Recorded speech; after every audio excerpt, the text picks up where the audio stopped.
பார்த்திருக்கிறீர்கள். நாமக்கல் மாவட்டத்திற்கு இது ஒரு மிக மகிழ்ச்சியான செய்தி. ஏனென்றால் ஒரு அற்புதமான கட்டமைப்பு இன்றைக்கு உருவாகி இருக்கிறது.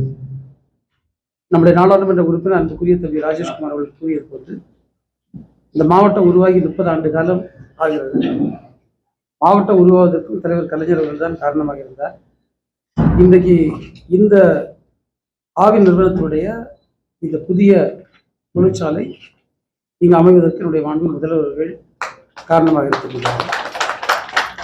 இது விவசாய பெருங்குடி மக்களுடைய வாழ்க்கையில ஒரு பெரிய மாற்றத்தை இந்த நாமக்கல் மாவட்டத்தில் நிச்சயமாக ஏற்படுத்தும். நம்முடைய நாடொன்றுக்கு நாம் பால் கையாளும் திறன் நமக்கு 45 லட்சமாக இருந்தது. அது இப்போது 70 லட்சம் லிட்டராக, அது 50% வளர்ச்சி ஏற்படுகிறது.